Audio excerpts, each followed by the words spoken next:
y no pasa nada. Nada. Y has dicho 8 millones, que se sepa oficialmente, seguramente deben ser más. Sí. Pero y claro, cuando lo ponemos en dimensión, nos ponemos a comparar. Yo ruego a la gente que compare, y que cuando hablan de grandes diásporas en los últimos 20 años, no hay ninguna comparable en el mundo, pero ninguna, ni de esas que estamos todos enfocados, las noticias todos los días, hay que ayudar, hay que buscar la manera de permitir que las personas puedan. Pero es que estamos hablando de que 8, 9, 10 millones de venezolanos no pueden vivir en su casa, no pueden vivir con su familia, no pueden abrazar, como tú decías, a sus familiares.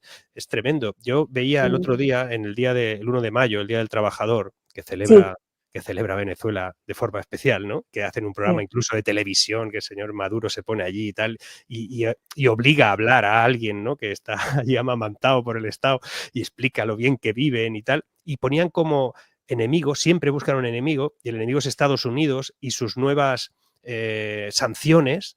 Esas sanciones en realidad no son para Venezuela, son para los dirigentes, que yo sepa. Exactamente, mira, acabas de dar un punto maravilloso porque se hablan tanto de las sanciones y hasta el régimen lo llevan como a un bloqueo, ¿no? Y no, no es así, las sanciones son dirigidas, pero a personeros del régimen que han cometido hechos de corrupción y a empresas que expropió Chávez en su momento. O sea, que de esas sanciones, ellos están interesados en que les levanten las sanciones para seguir con su criminalidad y su malversación y lavado de dinero y bueno, lo que ellos manejan, pues, porque es una organización criminal, no son políticos que se corrompieron en el camino. Es una organización criminal con mucho poder. Y entonces ahí es donde está el otro asunto, porque hoy veo en los medios de comunicación cómo promueven que la salida de Maduro va a sacar a la tiranía. Pues no, pueden sacar a Maduro, poner al opositor funcional del momento, puede venir, no sé, San Nicolás y ponerlo arriba y no va a pasar nada porque la organización criminal está enquistada. Además que ellos cambiaron la constitución, destruyeron nuestra constitución, hicieron una constitución chavista a la medida, que además ellos violan y ponen y quitan las reglas como les da la gana. Entonces, fíjate en el gran problema que estamos los venezolanos, que justo estamos atrapados entre una tiranía asesina y una falsa oposición. Y el ciudadano ahí, que no sabe qué hacer. Lo de falsa oposición me suena, pero bueno, lo Bueno, vamos a dejar ahí. bueno, vayan atando cabos porque Lo di acuérdate que España está viviendo el socialismo del siglo XXI adaptado a su idiosincrasia. A Hay ver, muchas cosas que... no llegamos a ese extremo, la oposición aquí pues ejerce, pero ejerce un pelín blando todo, ¿no? O sea, yo creo que el sistema al final acomoda al político medio y le cuesta arriesgar. Sinceramente creo que Sí, les cuesta. pero recuerda que la corrupción y la impunidad son la base de este tipo de regímenes. ¿Y qué te quiero decir con esto? Que con la corrupción y la impunidad que llevan adelante, corrompen derecha, izquierda, centro, en todas direcciones, a lo que sea. Entonces, cuando uno es verdaderamente opositor, uno es verdaderamente opositor. ¿Y cómo reconoces a un verdadero opositor? Cuando tiene la firme determinación de tomar el poder, de hacer la contra, pero como debe ser, con la verdad de los hechos, no con cosas tibias, porque el que está tibio se lo come el socialismo del siglo XXI. Y creo que está muy bien eso que comentas, porque lo de ser tibio, muchos consideran que no ser tibio es ser mal hablado o ser muy, muy radical en el mensaje, digamos, que lanzas a los demás, ¿no? Yo creo que el no ser tibio es tener muy claras tus ideas, tener muy claro lo que es el socialismo, que es, por ejemplo, en este caso, pues ser liberal o liberal libertario, es igual. Pero el otro día, también el viernes pasado, Milei dijo una cosa, porque mucha gente considera que Milei, al venir a apoyar a Vox, es de Vox. Y algunos sabemos perfectamente que eso no puede ser, porque Vox no se parece tanto, ni mucho menos, por lo menos en planteamientos ideológicos, a lo que Milei representa, ¿no? Y entonces Milei, que abrazaba a Abascal continuamente y le daba pues las gracias por todo, dijo que él era agradecido y por eso estaba con él y por eso lo abrazaba, porque cuando nadie lo quería, él estuvo ahí, Abascal. Dice, pero es que no lo veo todo como diferentes derechas o diferentes izquierdas. Yo veo una barrera en medio, decía Milei, dice, y en un lado estamos todos los buenos, decía, y en el otro está la muerte, ¿no? Que es como él habla. Sí, sí.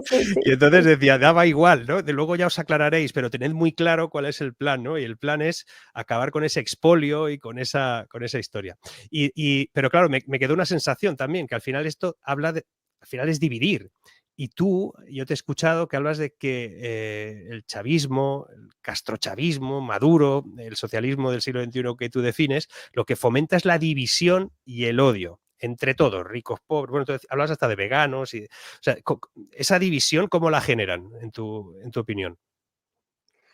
Todo esto lo hacen para sembrar caos. El enemigo interno, el enemigo externo, bueno, los empresarios, los ricos, y todo esto es para dividir a la población entre ricos y pobres, marchas y contramarchas, veganos contra carnívoros. Eso es lo que vemos, los que nos meten a través de los medios de comunicación, porque además ellos utilizan los medios de comunicación para llevar el modelo adelante. ¿Cómo lo hacen? Por pautas, compran los medios y en el caso de Venezuela lo censuran. Nosotros tuvimos en su momento, y ya son más de 3.500 medios de comunicación están cerrados. A mí a veces cuando me llaman a entrevistar de Venezuela, y no es mucho, te digo, porque saben que mi posición firme contra el régimen, siempre me dicen, Azabache, vamos a hablar de lo que fue tu carrera o de lo que es tus proyectos, pero no hables de política porque si no nos cierran el canal. Mira hasta el punto, ¿no? Entonces, es tremendo. Mira, yo te voy a decir una cosa. Yo soy amiga personal de Milei, lo conozco a él antes de meterse en la política.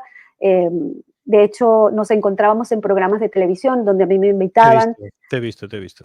Entonces, hubo un día muy importante que a mí me dio un shock muy grande, donde un canal de televisión de acá me censuraron, me cerraron el micrófono porque iba a ganar Alberto Fernández. En ese momento que yo estaba hablando de Venezuela, un periodista llega y me dice, es que yo no sé por qué le dan el micrófono si lo de Venezuela ya pasó de moda, como si las violaciones de los derechos humanos y los crímenes de lesa humanidad pasaran de moda. Y me cerraron el micrófono. Y yo me levanté muy, no sé cómo decirlo, pero con mucha impotencia, mucha rabia. Yo cuando no puedo hablar, te juro que me da de todo, se me salían las lágrimas, porque además yo no estaba hablando de mí, yo estaba hablando de mi país, de lo que estaba pasando en mi país. Nadie sabe si yo comía, no comía. Tú puedes revisar todos mis presentaciones en los medios de comunicación y jamás hablé de mí, sino para mí era muy importante que el mundo supiera lo que realmente, con los datos, estaba pasando en Venezuela. Entonces, para mí fue muy grave. Y en ese momento que salgo con toda esa emoción, llega Milei, que me conoce, que nos habíamos visto en programas de televisión, y me dice, genia, y me saluda y me abraza. Y yo lo abracé y le dije, Milei, por favor, no nos dejes solos, me acaban de censurar, con las lágrimas. Y él me abrazó fuerte, me dijo, jamás los voy a dejar solos. Ahí nació una hermosísima amistad hasta el sol de hoy. Y yo te digo, yo no soy fanática de los personajes, soy fanática de las ideas de la libertad, creo en las ideas de la libertad. Y siento que Milei está haciendo una transformación y una batalla cultural muy grande. O sea, siento que no solamente se dio ese despertar dentro de Argentina, sino que lo está haciendo a nivel global. Cuando él habla que todos deberíamos unirnos porque la muerte está del otro lado, está diciendo la verdad. Lo que pasa es que, por ejemplo, el liberal libertario, yo soy liberal libertaria, y puedo explicar qué es ser liberal libertario de la forma que lo dice muy bien, ¿no? El respeto irrestricto al proyecto de vida del prójimo, basado en la no agresión, respetando los derechos fundamentales como derecho a la vida, a la libertad y a la propiedad privada. Pero más allá de eso, es bueno que la gente sepa que ser liberal libertario no es de derecha ni de izquierda. Los de izquierda no le importa con quién te acuestas, pero sí con quién haces negocios. Los de derecha no le importa con quién haces negocios, pero sí con quién te acuestas. El liberal libertario no le importa ni con quién haces negocio, ni con quién te acuestas, siempre y cuando esté todo bajo la ley. Entonces, cuando lo tildan de ultraderecha, es de una ignorancia tremenda. Pero además de eso, lo que sí es innegable, que de alguna forma orgánica se está haciendo la nueva derecha mundial que yo veo que están convergiendo libertarios, conservadores y patriotas. Y eso se está dando orgánicamente y yo me alegro que se esté dando porque el socialismo del siglo XXI tiene una estructura monumental. O sea, te estoy hablando de narcotráfico, terrorismo y de toda la criminalidad a nivel mundial. Ellos se manejan a nivel criminal. Entonces, si nosotros somos tibios y no entendemos lo que está pasando y dónde nos tenemos que parar, independientemente de nuestro pensamiento, si amas la vida, la libertad y la propiedad privada, entonces ahí tenemos un serio problema.